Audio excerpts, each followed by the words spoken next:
Hi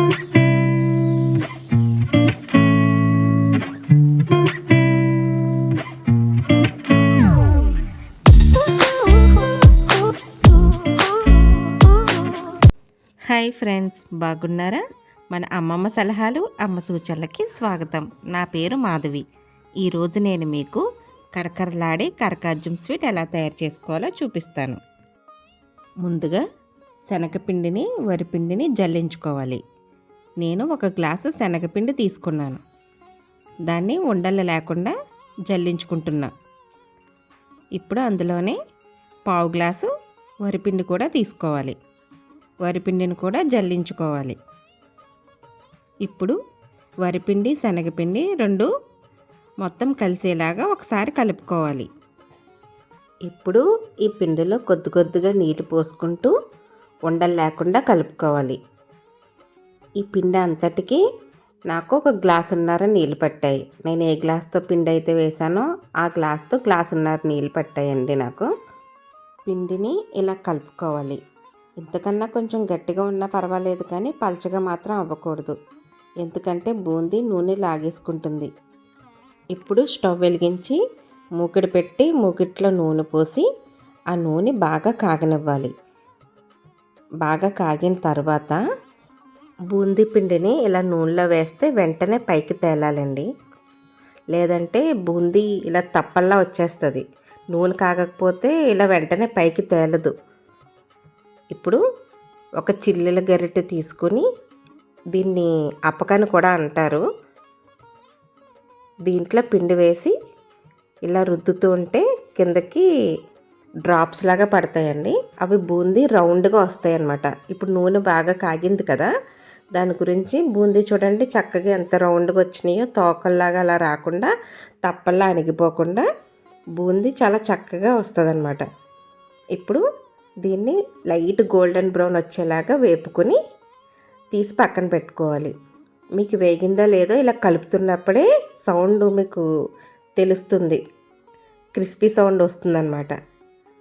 ఇప్పుడు ఈ నూనెలోంచి ఇవి తీసేసి నూనె అంతా వాడిపోయేలాగా ఒక ప్లేట్లో పెట్టుకోవాలి.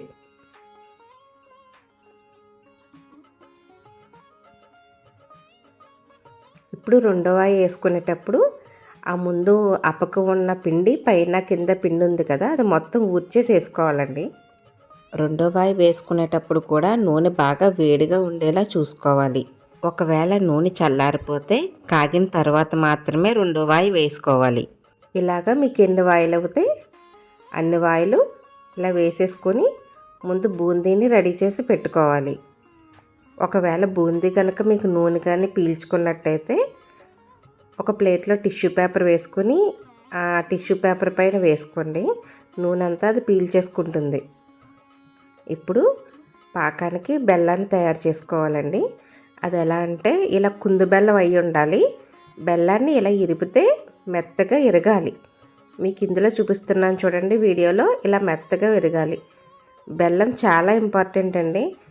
కరెక్ట్ అయిన బెల్లం లేకపోతే మీకు బూందీ పట్టు సరిగ్గా రాదు. మీరు బూందీ వేసిన తర్వాత బెల్లం మళ్ళీ పాకం పట్టిన బెల్లం మళ్ళీ పౌడర్లా అయిపోతుంది అనమాట, బెల్లం అయిపోతుంది.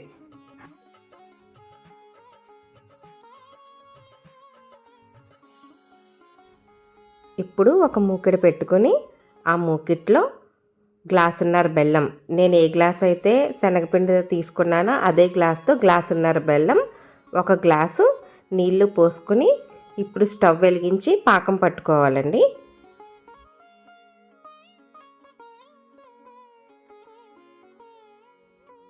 ఈ బెల్లం పాకం తయారవుతూ ఉంటుంది.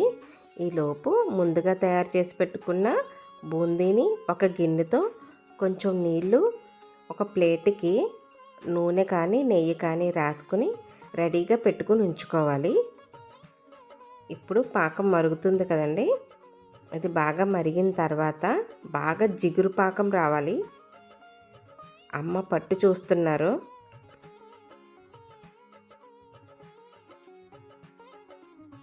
ఇప్పుడు ఇందులో నేను చిటికెడు స్ఫటిక వేస్తున్నానండి. స్ఫటిక అంటే పటిక బెల్లం కాదు, గుమ్మాలకి అవి కడతాం కదా స్ఫటిక, అది.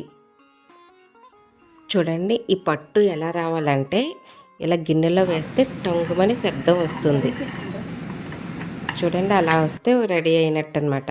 ఇప్పుడు స్టవ్ ఆఫ్ చేసేసి ఈ బూందీని పాకంలో వేసేసి మొత్తం కలిసేలాగా కలపాలి. మొత్తం బూందీకి పాకం అంతా పట్టాలి.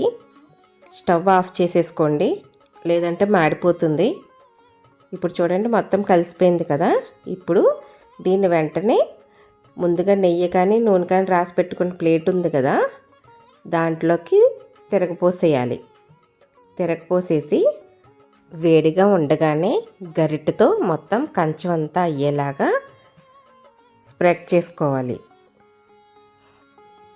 ఇప్పుడు ఒక అప్పడాల కర్రకి నూనె కానీ నెయ్యి కానీ రాసి బూందీ వేడిగా ఉండగానే ఇలా ఒత్తుకోవాలి. ఇలా ఒత్తుకోవడం వల్ల మొత్తం బూందీ మొత్తం కంచం అంతా సమానంగా వస్తుంది. ఇప్పుడు కరకాజ్యం రెడీ అయిపోయింది కదండి. ఇప్పుడు ఇలా వేడిగా ఉన్నప్పుడే దీన్ని ముక్కలుగా కట్ చేసుకోవాలి. చల్లారిపోతే బూందీ విరిగిపోతుందండి. ఇలా వేడిగా ఉన్నప్పుడు కట్ చేసుకుంటేనే మీకు తర్వాత చల్లారిన తర్వాత ముక్కలు అనేవి సమానంగా వస్తాయి, లేదంటే విరిగిపోతాయి అన్నమాట. మీకు ఇలా వేడిగా ఉన్నప్పుడే మీరు ఏ షేప్లో కావాలితే ఆ షేప్లో కట్ చేసుకోవచ్చు. ఇప్పుడు ఇది చల్లారిన తర్వాత దీన్ని ముక్కలుగా చేసుకోవాలి. చూడండి నేను ముక్కలుగా చేశాను కదా. ఇప్పుడు కరకాజ్యం స్వీట్ రెడీ అయిపోయింది. దీన్ని మీకు నేను ఇరిపి చూపిస్తాను. చూడండి ఎంత క్రిస్పీగా ఉందో. మీరు కూడా మీ ఇంట్లో ట్రై చేసి నాకు ఎలా వచ్చిందో కామెంట్ చేయండి. నా ఈ వీడియో కనుక మీకు నచ్చినట్లయితే లైక్ చేయండి, షేర్ చేయండి. ఇంతవరకు నా ఛానల్ సబ్స్క్రైబ్ చేసుకున్నట్లయితే సబ్స్క్రైబ్ చేయండి. Thank you for watching.